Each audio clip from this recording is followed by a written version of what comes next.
Bismillahirrahmanirrahim. Assalamualaikum warahmatullahi wabarakatuh. Innal hamdalillah nahmaduhu wa nasta'inuhu wa nastaghfiruh wa na'udzu billahi min syururi anfusina wa sayyiati a'malina. May yahdihillahu fala mudilla lahu wa may yudlil fala hadiya lahu. Asyhadu an la ilaha illallah wahdahu la syarika lahu wa asyhadu anna Muhammadan abduhu wa rasuluh alladzi la rasula wa la nabiyya ba'dah.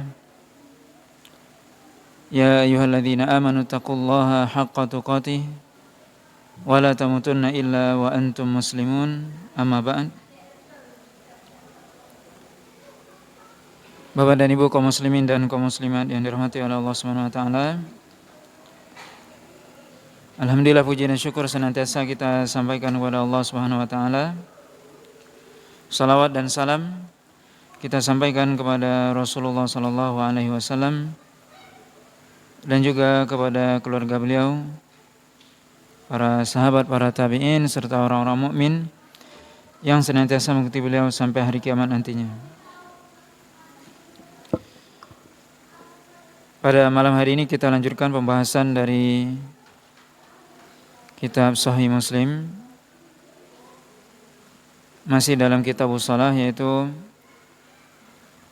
bab yang ke-107,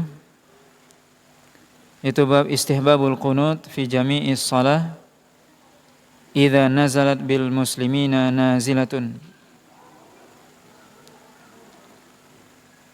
yaitu bab yang menjelaskan tentang disunnahkannya qunut di dalam semua salat ketika kaum muslimin mendapatkan satu bencana.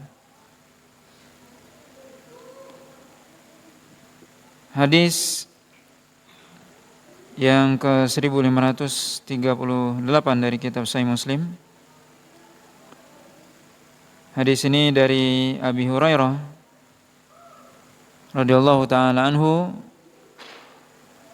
yaqul kana Rasulullah sallallahu alaihi wasallam yaqul hina yafrughu min salatil fajri minal qiraati wa yukabbiru wa yarfa'u ra'sahu sami'allahu liman hamidah rabbana walakal hamd thumma yaqulu wa huwa qa'imun Allahumma anji al-Walid ibni al-Walid wa Salamah ibni Hisham wa Ayyash ibni Abi Rabi'ah wal mustad'afina minal muslimin aw minal mu'minin Allahumma shdud wat'aka ala mudar waj'alha alaihim kasinini Yusuf Allahumma al-il'an lihyan wa za'lan wa dhaqwan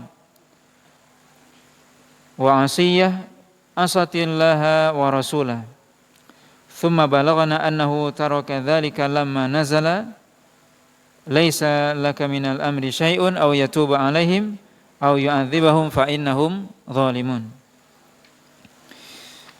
Hadis ini dari Abi Hurairah radhiyallahu taala anhu, bahwasanya Nabi sallallahu alaihi wasallam bersabda, di mana Abu Hurairah radhiyallahu taala anhu berkata bahwasanya Rasulullah sallallahu alaihi wasallam itu mengatakan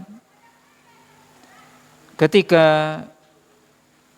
selesai dari salat subuh, yaitu dari bacaan salat subuh, kemudian beliau bertakbir, kemudian beliau mengangkat kepalanya dari takbir ruku, kemudian membaca sami Allahu liman hamidah rabbana walakal hamd. Kemudian beliau mengatakan ketika beliau berdiri, beliau berdoa dan mengatakan Allahumma anji al-Walid ibni al-Walid, ya Allah selamatkan al-Walid ibni al-Walid dan Salamah ibni Hisham dan Ayyash ibni Abi Rabi'ah dan orang-orang yang lemah dari kalangan kaum mukminin.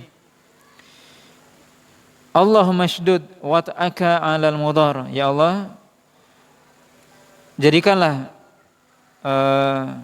siksamu kepada kabilah Bani Mudar dan jadikan mereka atau berikan timpakan kepada mereka sebagaimana yang kau timpakan kepada kaumnya Nabi Yusuf. Ya Allah, laknatlah suku Lihyan, Ra'lan, wa Zakwan, wa Asiyah, yang mana mereka telah bermaksiat kepada Allah dan Rasulnya. Kemudian kata perawi hadis di sini disebutkan, yaitu Ibnu Syihab Az-Zuhri, sampai kepada kami berita bahwasanya Rasulullah SAW meninggalkan doa tersebut ketika Allah SWT menurunkan firman-Nya dalam surah Ali Imran ayat yang ke-128, yaitu laisa laka minal amri syai'un aw yatuba 'alaihim aw yu'adzibahum fa innahum zalimun. Tidak ada bagi engkau, kata Allah SWT dalam ayat ini, tidak ada bagi engkau urusan, wahai Muhammad, dalam perkara mereka. Apakah Allah SWT akan menerima taubat mereka atau akan mengadab mereka ketika mereka melakukan kezaliman.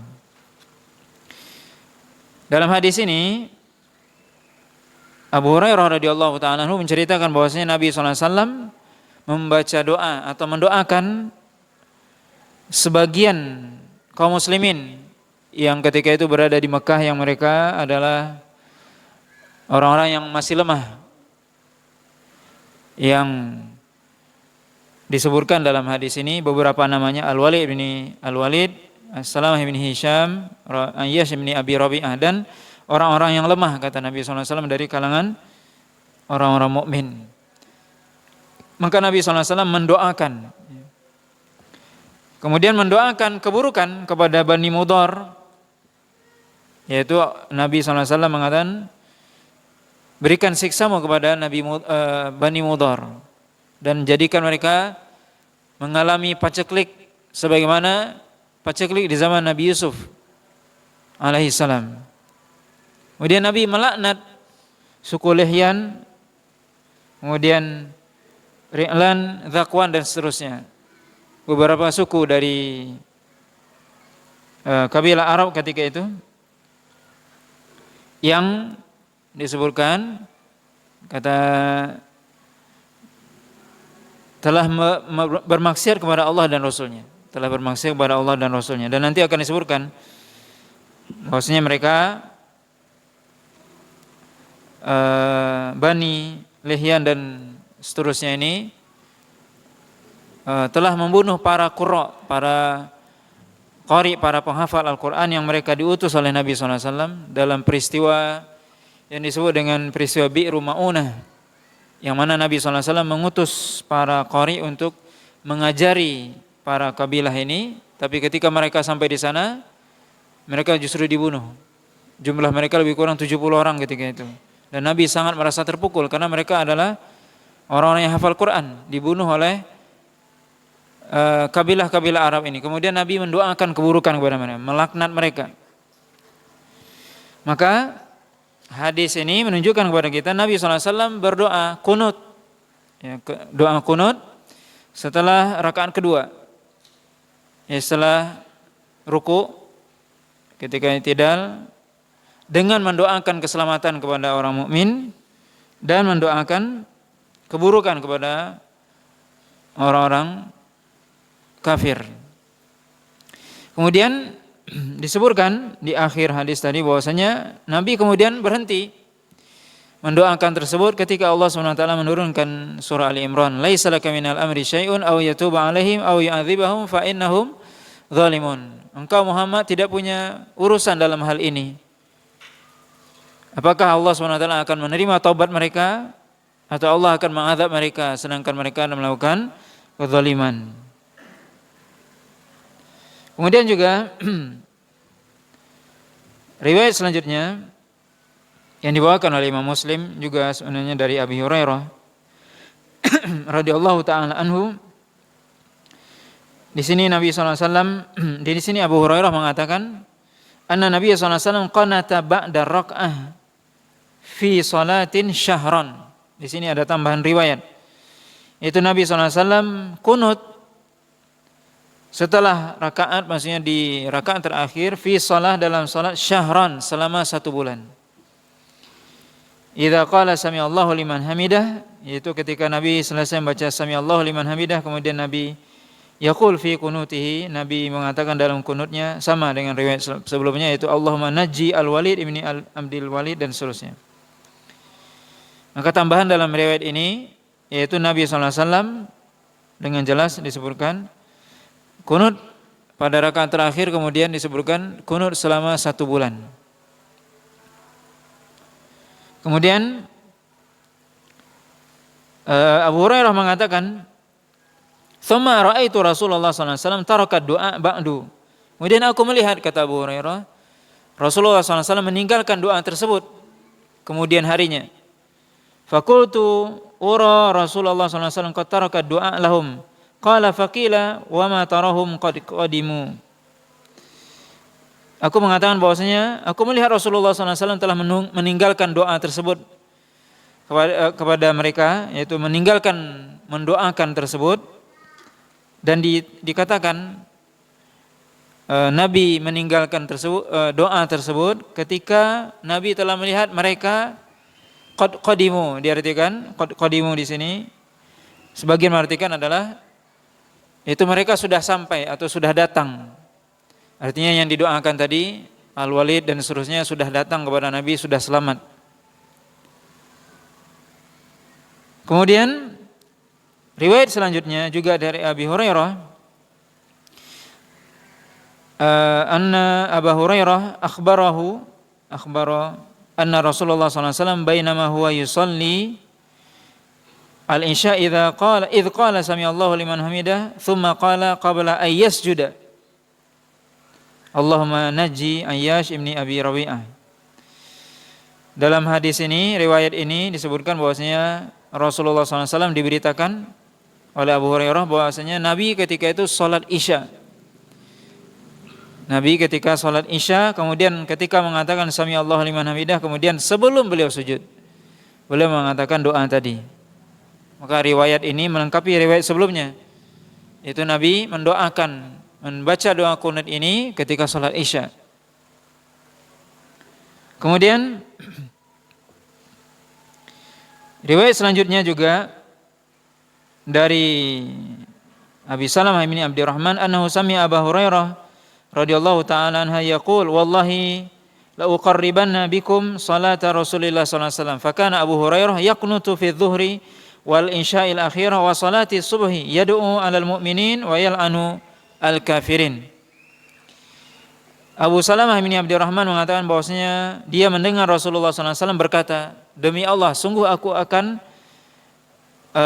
mendekatkan kepada kalian salat Rasulullah, atau aku akan mempraktekkan kepada kalian salat Rasulullah SAW, kata Abu Hurairah. Kemudian Abu Hurairah membaca doa qunut pada salat zuhur dan salat isya, isya al-akhirah maksudnya salat isya, kemudian salat subuh, di mana Abu Hurairah mendoakan orang-orang mukmin dan melaknat orang-orang kafir.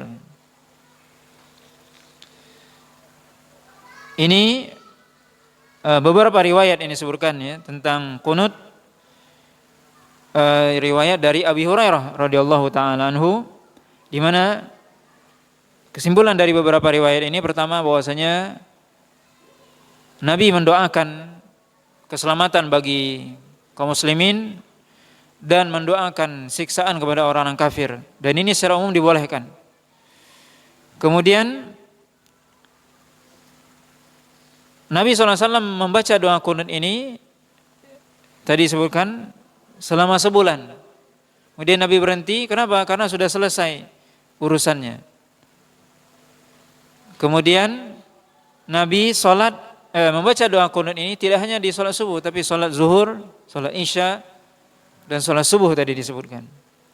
Ini faedah dari riwayat Abu Hurairah. Kemudian kita baca riwayat selanjutnya, yaitu riwayat Anas.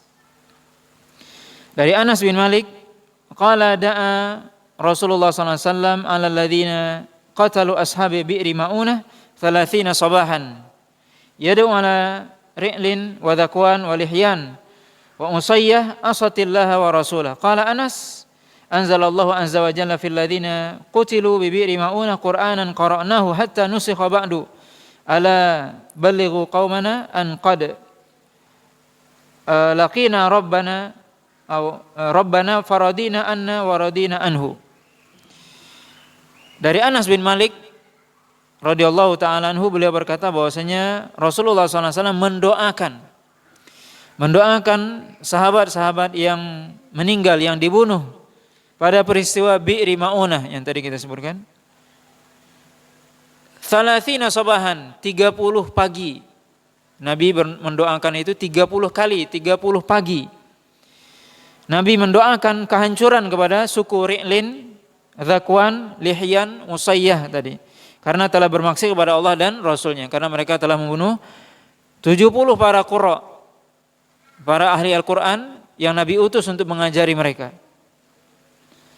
Kemudian Anas bin Malik mengatakan, sungguh Allah SWT telah menurunkan Al-Quran, ayat yang berkaitan tentang orang-orang yang dibunuh di Bi'ri Ma'unah ini, di peristiwa sumur Ma'unah, sampai ayat itu kemudian dinasakh atau dihapuskan. Sampai ayat itu dihapuskan. Kemudian riwayat selanjutnya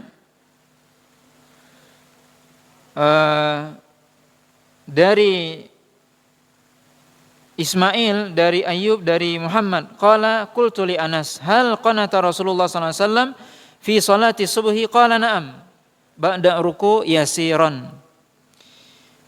Dari Ismail, dari Ayyub, dari Muhammad, beliau berkata bahwasanya aku bertanya kepada Anas, yaitu Anas bin Malik, apakah Rasulullah SAW kunut pada salat subuh? Maka Anas mengatakan, iya, setelah ruku sebentar. Setelah ruku sebentar.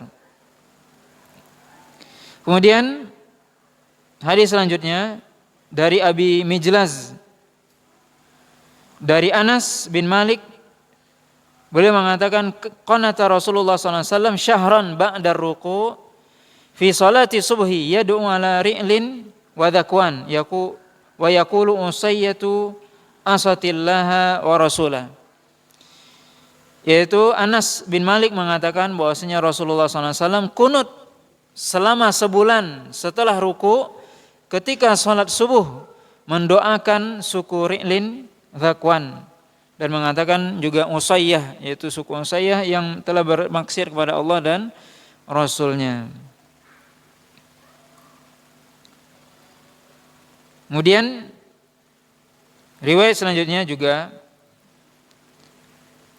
dari Anas bin Malik, yaitu dari Asim, beliau mengatakan, aku bertanya kepada Anas, sa'altuhu anil kunut, saya bertanya kepada Anas tentang kunut, qabla ruku' au ba'da ruku', apakah kunut itu sebelum ruku' atau setelah ruku'? Faqala, maka Anas mengatakan qabla ruku', sebelum ruku'. Qala qultu wa inna nasan yazumuna anna Rasulullah sallallahu alaihi wasallam qanata ba'da ruku'. Faqala inna ma qanata Rasulullah sallallahu alaihi wasallam syahran yad'u ala unasin qatalu unasan min ashabihi yuqala lahum qurra. Jadi Asim bertanya kepada Anas bin Malik, aku bertanya kepada Anas, apakah kunut itu sebelum ruku atau setelah ruku? Maka beliau mengatakan, yaitu Anas bin Malik, sahabat Nabi, mengatakan sebelum ruku. Aku berkata, Asim mengatakan, sungguhnya manusia menyangka atau mengira bahwasanya Rasulullah SAW membaca kunut setelah ruku. Maka Anas mengatakan, Rasulullah SAW kunut hanya sebulan, mendoakan orang-orang yang mereka telah membunuh sahabat-sahabat Nabi yang mereka dikatakan atau disebut qurra atau para penghafal Quran. Maka dalam hadis ini disebutkan tentang Anas ditanya oleh Asim, seorang perawi hadis, yaitu seorang tabi'in, apakah kunut itu sebelum ruku atau setelah ruku? Anas mengatakan sebelum ruku. Kemudian Asim mengatakan ada orang yang menyangka bahwasanya Rasul itu kunut setelah ruku. Kemudian Anas mengatakan Nabi itu kunut, yaitu maksudnya kunut setelah ruku itu ketika hanya sebulan saja mendoakan kehancuran kepada orang-orang yang telah membunuh para qurra. Nanti akan kita jelaskan maksudnya lebih lanjutnya. Kemudian Riwayat selanjutnya juga dari Asim, qala sami'tu Anasan yaqul ma ra'aitu Rasulullah sallallahu alaihi wasallam wajada ala sariyah ma wajada ala sab'ina alladziina usibu yauma bi'ri maunah kanu yad'una al-qurra famakatha syahran yad'u ala qatalatihim.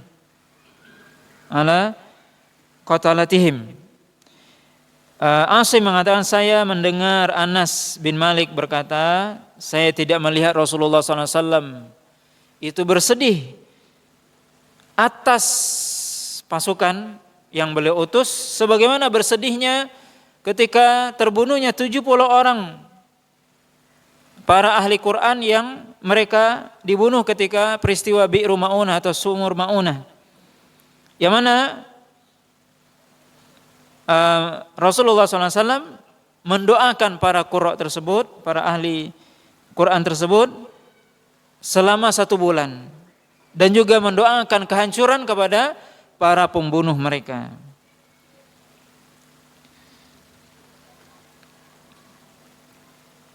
Kemudian juga dari Anas, ya, ini beberapa riwayat sebenarnya mirip ya dengan yang dibawakan oleh Imam Muslim.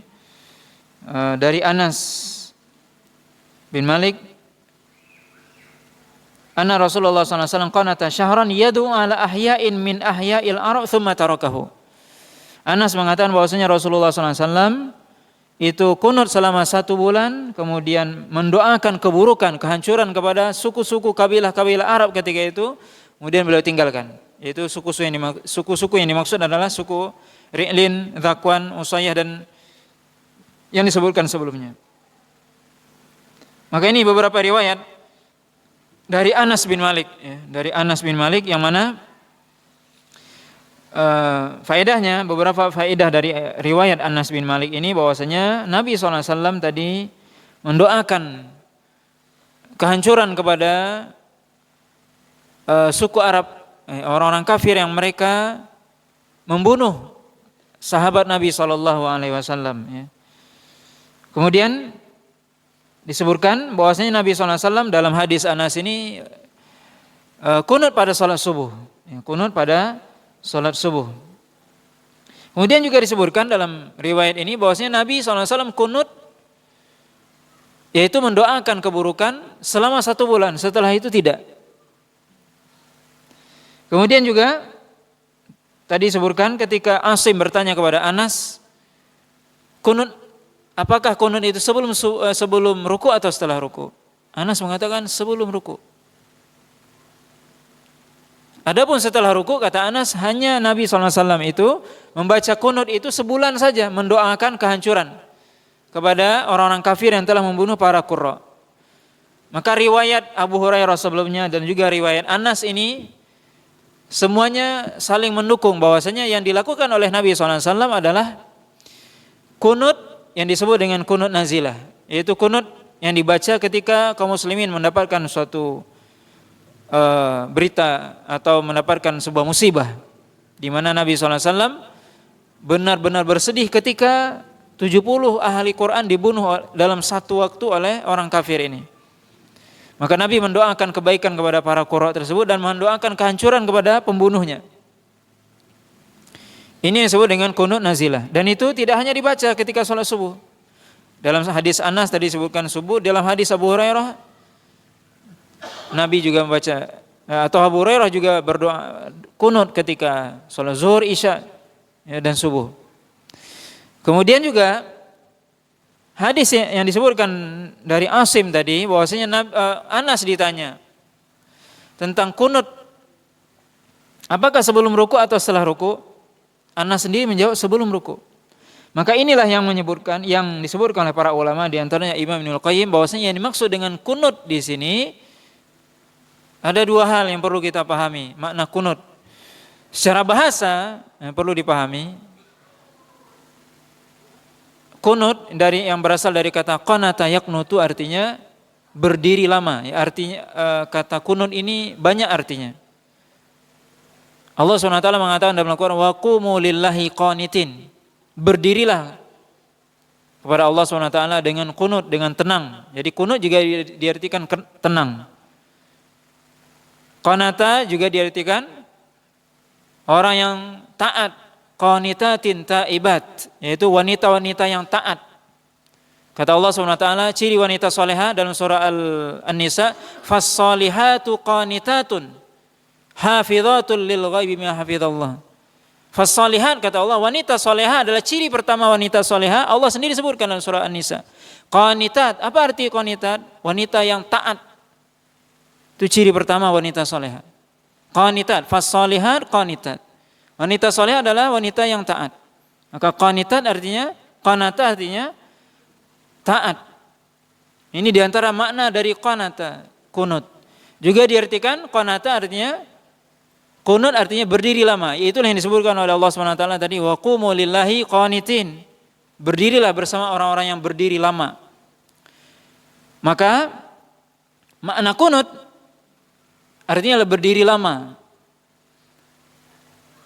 Dan itulah yang dimaksud oleh Anas tadi ketika ditanya, apakah Nabi kunutnya sebelum ruku atau setelah ruku?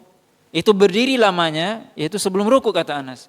Apa maksudnya berdiri lama? Membaca ayat. Di mana Nabi SAW membaca ayat ketika sholat subuh 60-100 ayat. Maka ini yang dimaksud, ini disebutkan oleh Imam Ibnul Qayyim bahwasanya yang dimaksud kunut itu adalah berdiri lama, membaca ayat. Yang Anas sendiri mengatakan sebelum ruku, itu membaca ayat. Dan yang kedua, makna kunut itu adalah yang kita pahami atau yang sering dipahami oleh kaum muslimin, yaitu membaca doa. Ya, membaca doa. Dan doa kunut ini sebenarnya ada beberapa hal. Ada namanya yang disebutkan dalam hadis yang kita baca ini adalah kunut, namanya kunut nazilah. Kunut nazilah.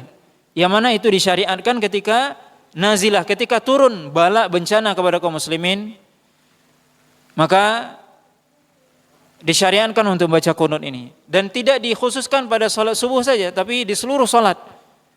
Sampai salat yang disirkan pun, zuhur tadi disebutkan Abu Hurairah kunut ketika salat zuhur. Di seluruh salat. Ini disebut dengan kunut nazilah. Begitu juga ada kunut yang kedua yang juga disyariatkan, yaitu kunut witir. Yang mana itu diajarkan doa yang diajarkan oleh Rasulullah SAW kepada cucunya Hasan bin Ali. Kata Hasan, habithu min Rasulillah SAW kalimat, saya menghafal dari Nabi SAW beberapa kalimat, yaitu apa? Allahumma hadini fiman hadait, wa afini fiman afait, dan seterusnya. Ini adalah kunut witir yang diajarkan oleh Nabi SAW kepada Hasan bin Ali, cucunya, radhiyallahu ta'ala anhu. Kemudian riwayat selanjutnya juga masih dalam bab ini. Riwayat dari Bara' ibn Azib radhiyallahu ta'ala anhu, yaitu Bara' mengatakan anna Rasulullah SAW kana yaqnutu fi subhi wal maghrib. Itu Bara' bin Azib mengatakan bahwasanya Rasulullah SAW itu kunut ketika sholat subuh dan maghrib. Dalam riwayat lain disebutkan juga dari Bara', qanata Rasulullah SAW fil fajri wal maghrib, yaitu ketika sholat fajar dan sholat maghrib, itu sholat subuh. Kemudian riwayat selanjutnya dari Hufaf ibni Ima al-Ghifari qala Rasulullah SAW fi salatin Allahumma il'an bani Lihyan wa Ri'lan wa Dhakwan wa Usayyah asawullah wa rasulah ghifarun ghafarallahu laha wa aslam salamahallah. Yaitu dari Khufaf ini Ima al-Ghifari radhiyallahu ta'ala anhu, qala, beliau berkata bahwasanya Rasulullah SAW membaca dalam salatnya, yaitu ya Allah laknatlah ya Bani Lihyan, Ri'lan wa Dhakwan wa Usayyah yang telah bermaksiat kepada Allah dan Rasulnya. Ghifarun ghafarallahu laha. Adapun suku Ghifar, ampunilah mereka ya Allah. Wa aslam, Bani Aslam, selamatkanlah mereka. Maka Nabi dalam hadis ini melaknat orang-orang kafir dan mendoakan orang muslim, yaitu suku Ghifar. Yaitu Ghifar, Nabi katakan ghafarallahu laha, semoga Allah mengampuni mereka. Wa aslam, Bani Aslam, suku Aslam, kata Nabi salamahullah, semoga Allah menyelamatkan mereka. Kemudian juga Nabi SAW, riwayat selanjutnya juga dari Khufaf, ya, ini Ima radhiyallahu taala anhu, ya, di mana riwayatnya sama dengan riwayat sebelumnya, di mana Nabi SAW mendoakan ampunan buat Bani Ghifar dan keselamatan kepada Bani Aslam, kemudian mendoakan kehancuran kepada suku-suku Arab yang mereka telah membunuh para Qurra.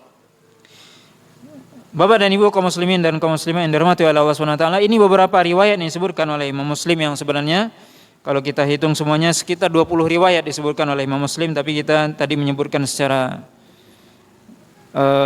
sekilas, ya, atau ringkas, ya.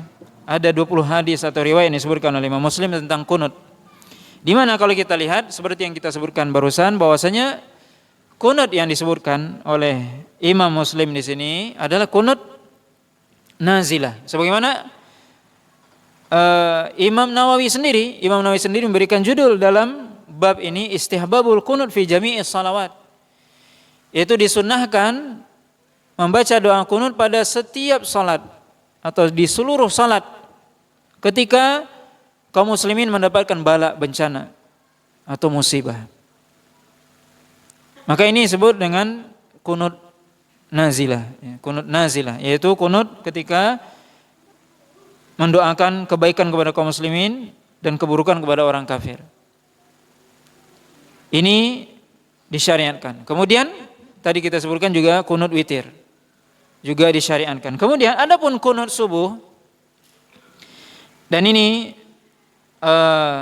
tentunya ma'ruf, ya, sudah menjadi suatu hal yang ma'ruf, yang masyhur, bahwasanya dalam mazhab Syafi'i kunut subuh itu adalah suatu yang disunnahkan, dianjurkan. Imam Nawawi menyebutkan bahwasanya mazhab Syafi'i annal qunut masnun fi salati subhi daiman. Kata Imam Nawawi bahwasanya kunut subuh itu disunnahkan dalam salat subuh daiman, terus menerus. Baik itu dalam keadaan bencana atau tidak. Jadi ini adalah pendapat dalam mazhab Syafi'i, dianjurkan untuk kunut di setiap akhir salat subuh, ya, di rakaat kedua salat subuh setelah ruku, dan itu terus menerus, artinya setiap salat. Bahkan dalam riwayat yang lain disebutkan dalam mazhab Syafi'i bahwasanya kalau seandainya mereka lupa kunut, maka mereka dianjurkan untuk sujud sahwi. Itu dalam mazhab Syafi'i. Dalam mazhab Syafi'i sampai dikatakan kalau lupa maka dianjurkan sujud sahwi. Kata Imam Nawawi, was-sahih anna hadza mustahab. Kata Imam Nawawi, pendapat yang paling sahih dalam ini menurut Imam Nawawi adalah kunut ini adalah sunnah. Walau tarakal kunut fi subhi sajada lis-sahwi. Kalau seandainya dia lupa kunut dalam salat subuh, maka dia sujud untuk sahwi, sujud sahwi. Ini pendapat Imam Syafi'i, ini yang pertama. Adapun pendapat ulama yang lainnya, dan ini mayoritas para ulama, jumhur para ulama mengatakan bahwasanya kunut subuh tidak disyariatkan. Ya, kunut subuh tidak disyariatkan. Itu menurut Imam Ahmad dan juga yang lainnya. Imam Ahmad dan Malik. Bahkan mazhab Abu Hanifah, ini yang paling keras, ya, terhadap kunut subuh. Mazhab Abu Hanifah sampai mengatakan bahwasanya kunut subuh itu bid'ah. Itu mazhab Abu Hanifah yang mengatakan bahwasanya kunut subuh itu adalah bid'ah. Maka di sini perlu kita pahami dengan baik, yang menjadi dasar dari Imam Syafi'i dan mazhab Syafi'i tentang kunut subuh ini adalah hadis Anas yang kita bacakan tadi, yang dibawakan oleh Imam Muslim. Yaitu di mana Nabi SAW, dalam riwayat lain disebutkan Nabi SAW membaca kunut subuh sampai beliau meninggal. Maka seperti yang disebutkan tadi, para ulama menggabungkan riwayat-riwayat Anas dan juga riwayat yang lainnya. Yang tadi disebutkan bahwasanya Nabi SAW, ada riwayat yang menjelaskan bahwasanya Nabi SAW baca kunut sampai beliau meninggal ketika sholat subuh. Itulah yang disebutkan oleh Imam Ibnul Qayyim rahimahullah, bahwasanya ini maksud dengan kunut tersebut adalah membaca atau berdiri lama ketika sholat subuh. Di mana Nabi SAW tadi sebutkan ketika sholat subuh itu membaca ayat yang panjang-panjang. Itu yang dimaksudnya. Maka di sini bisa kita lihat memang perkara kunut subuh ini memang persoalan khilaf di antara para ulama. Artinya memang ini adalah persoalan yang berbeda pendapat para ulama. Secara garis besar kita bisa lihat, simpulkan bahwasanya pendapat Imam Syafi'i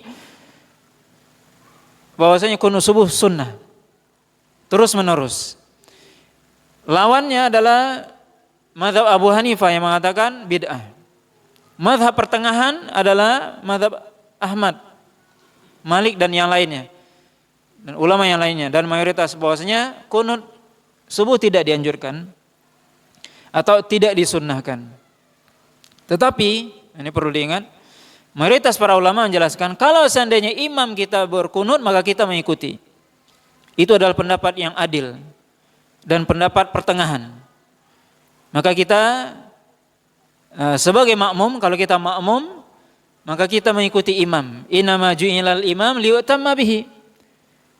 Yaitu dijadikan imam untuk diikuti. Ya, kalau seandainya imam itu kunut maka kita ikut kunut dan mengaminkan doanya dan mengangkat tangan ketika berdoa kunut tersebut. Itu pendapat yang lebih utama, pendapat pertengahan, dan itu yang disebutkan dikuatkan oleh Imam Ibnul Qayyim, Syekh Utsaimin dan yang lainnya, para ulama.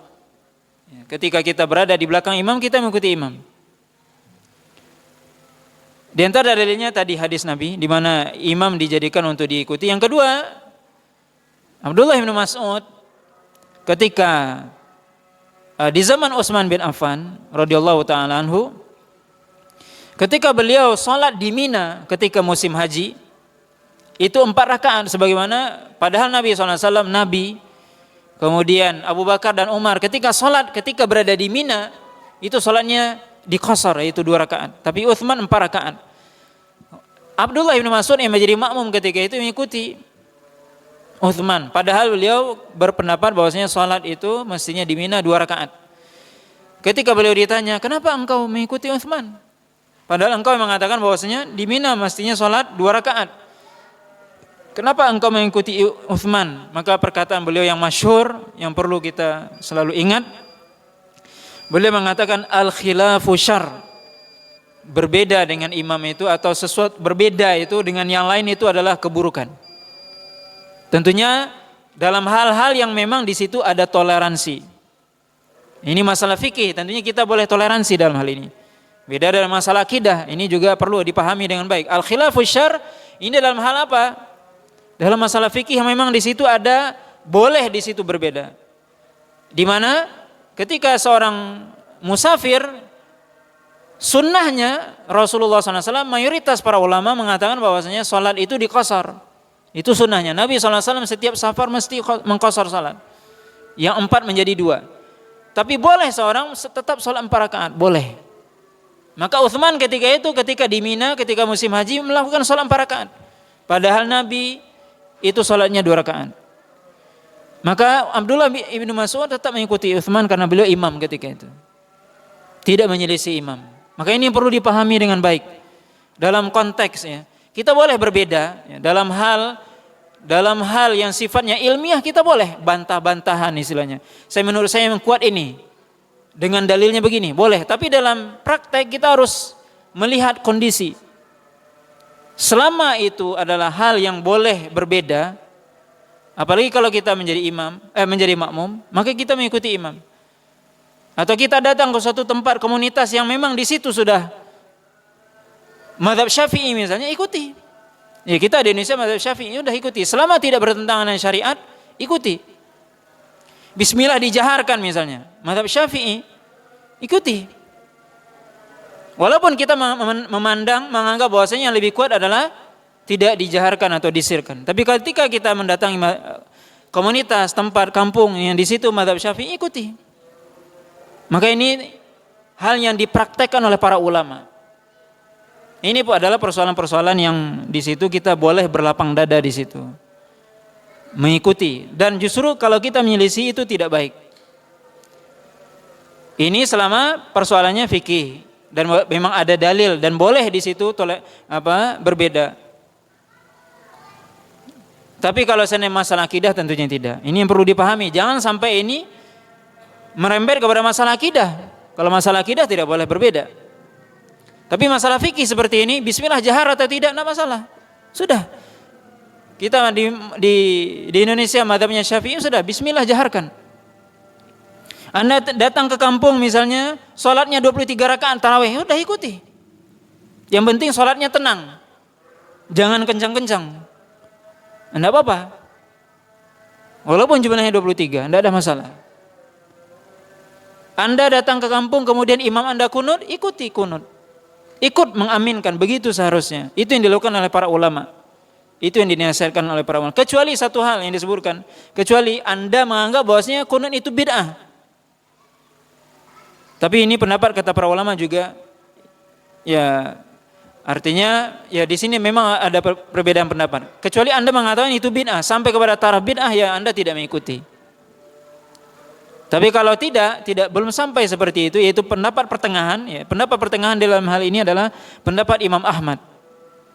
Imam Syafi'i mengatakan sunnah kunut subuh. Imam Abu Hanifah mengatakan bid'ah. Ini bertentangan ini. Pertengahan mengatakan apa? Tidak disyariatkan. Makanya Imam Ibnul Qayyim mengatakan ya dalam Zadul Ma'ad bahwasanya bicara panjang lebar tentang masalah ini, bahwasanya pendapat yang lebih kuat ya adalah bahwasanya kunut ini tidak disyariatkan. Tapi kalau kita berada di belakang imam yang kunut, maka kita ikuti. Dan sampai kita tidak sampai menyalahkan orang yang kunut. Nah, ini yang perlu dipahami juga.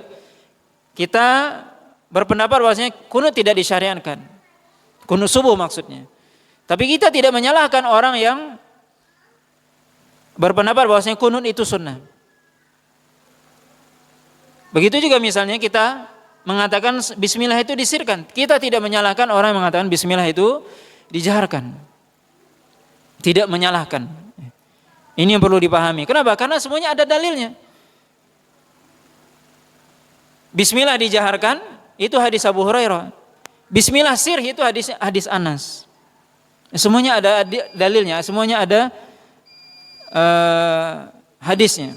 Maka dalam hal ini ya hal-hal seperti ini kita harus berlapang dada. Kenapa? Karena para imam berbicara tentunya ada dalilnya.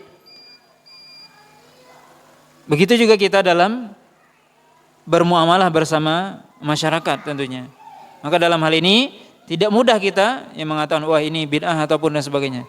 Boleh saja kita mengatakan memilih pendapat yang lebih kuat itu hak kita. Itu pendapat pribadi, itu pengamalan pribadi. Saya menguatkan pendapat Imam Syafi'i, silakan. Saya menguatkan pendapat Imam Ahmad, silakan. Saya menguatkan pendapat Abu Hanifah, silakan. Itu pengamalan namanya. Saya lebih menguatkan ini, tidak ada masalah. Tapi dalam kita berinteraksi dengan orang lain, kita harus bersikap lapang dada. Ini yang perlu dipahami dengan baik. Dan inilah yang disebutkan oleh para ulama. Para ulama, bagaimana mereka ketika dalam hal-hal yang seperti ini, ya berlapang dada, tidak ada masalah. Bahkan dikatakan Imam Ahmad itu ikuti imam ketika Imam Syafi'i menjadi imam atau orang di depan beliau menjadi imam kunut, maka beliau ikut kunut. Begitu seterusnya. Maka ini adalah suatu hal yang perlu ya kita pahami dengan sebaik-baiknya. Persoalan yang memang di situ ada persoalan khilaf, ya kita boleh saja secara ilmiah kita memilih pendapat mana saya boleh. Tidak ada masalah. Oh, saya lebih menguatkan ini. Saya lebih menguatkan ini, tidak apa-apa. Itu pengamalan pribadi. Tapi sekali lagi ketika kita berhadapan dengan masyarakat, ketika kita berinteraksi dengan orang lain, maka kita harus saling menghormati. Ya, selama pendapatnya itu berdasarkan dalil, bukan mengikuti hawa nafsu, tapi ada dalilnya, maka kita tidak menyalahkan, tapi kita tentunya ya beramal dengan pendapat kita, tapi kita juga menghormati pendapat orang lain, tidak menyalahkan. Nah, ini ya dengan ini kita bisa menjaga tentunya persatuan di antara kaum muslimin. Ya, bukan hanya karena masalah kunut misalnya kemudian bangun masjid lagi, gara-gara sholat tarawih 11 dengan 23 bangun masjid lagi misalnya. Ini cara berpikir yang salah dan keliru. Karena bismillah sir dan jahar bangun masjid lagi, ini kan salah. Dan juga seperti tadi kita saling menghormati. Yang kunut menghormati yang tidak kunut, yang tidak kunut menghormati yang kunut, begitu. Mestinya seperti itu. Kalau kita mengatakan kunut itu sunnah, ya sudah, itu pendapat Anda. Hormati orang yang mengatakan kunut itu tidak disunahkan. Begitu juga Anda yang mengatakan kunut itu tidak sunnah, hormati orang yang mengatakan kunut itu sunnah. Begitu juga seperti tadi, bismillah disirkan atau dijaharkan, hormati. Saya mengatakan bismillah dijaharkan, orang yang mengatakan sir, hormati dia. Begitu. Dengan ini, ya tentunya kita bisa mengikuti para ulama. Dan begitu para ulama mencontohkan kepada kita bagaimana dalam hal-hal yang sifatnya khilafiyah, maka kita mestinya di situ toleransi dalam bersikap. Ya, wallahu ta'ala alam.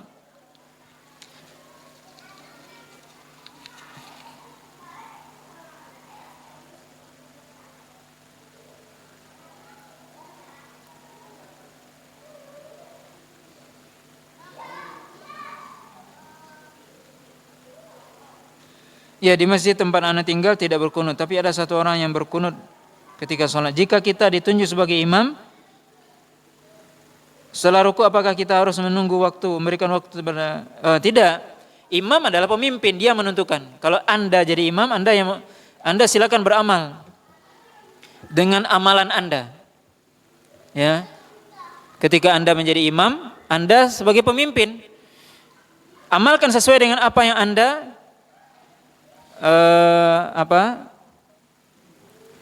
Anda kuatkan. Walaupun boleh Anda misalnya mengatakan bahwasanya kunut tidak disunahkan, sedangkan di belakang Anda orang semua berkunut, maka kemudian Anda kunut, boleh itu untuk menghormati mereka di belakang. Atau sebaliknya. Maka tetapi secara umum, ya imam itu kan menjadi pemimpin. Ya, kalau saya jadi imam, ya Anda mengikuti berarti. Ya. Maka ini saling menghormati. Kalau imam kita kunut, kita kunut. Kalau imam kita tidak kunut, kunut. Begitu. Kalau imam kita salatnya 23, kita ikuti. Kalau imam kita salatnya 11 juga kita ikuti. Ya, pernah diriwayatkan, disebutkan, ini sebuah kisah ya, bahwasanya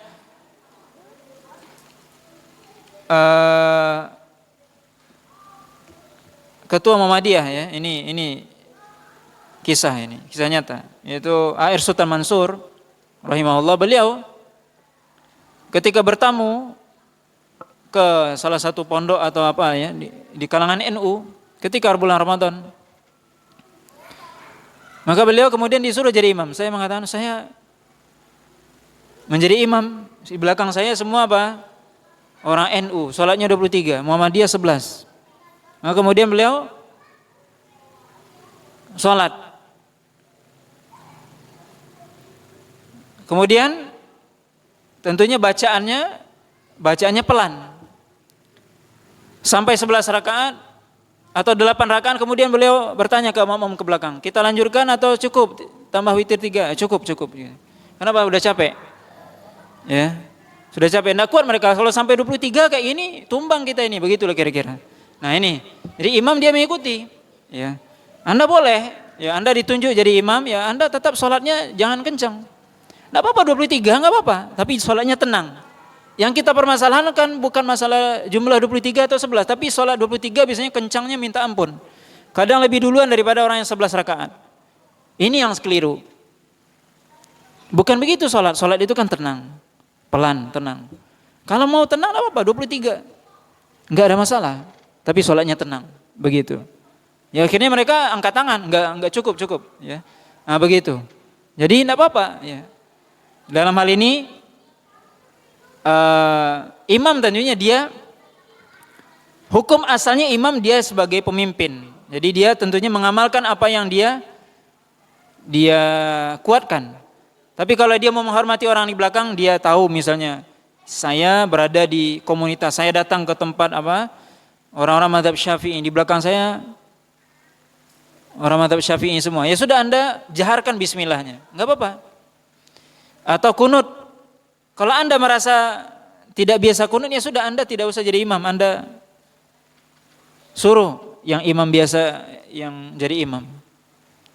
Tapi kalau Anda mau menghormati, boleh juga, tidak ada masalah dalam hal ini. Karena memang semuanya kita katakan adalah pernah dilakukan oleh Rasulullah sallallahu alaihi wasallam. Dan juga yang menjadi perhatian di sini, sebagian para ulama juga yang dipermasalahkan itu adalah mudawamah. Mudawamah artinya terus menerus kunut subuhnya, terus menerus. Tapi kalau kadang kunut kadang tidak, maka ini kata Imam Ibnul Qayyim boleh. Imam Ibnul Qayyim mengatakan boleh. Kadang kunut kadang tidak.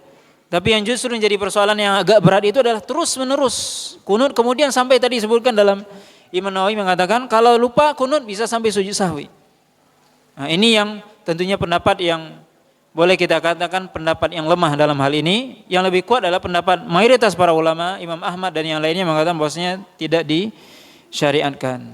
Nah, walaupun tentunya kita katakan tadi Imam Ibnul Qayyim mengatakan boleh sekali, boleh tidak. Ya, kemudian tetap kita menghormati orang yang mengatakan bahwasanya itu sunnah. Ya, wallahu taala alam. Subhanakallahumma wa bihamdika asyhadu an la ilaha illa anta astaghfiruka wa atubu ilaik. Wa sallallahu ala nabiyyina Muhammadin wa ala alihi washabihi wasallam. Wassalamualaikum warahmatullahi wabarakatuh.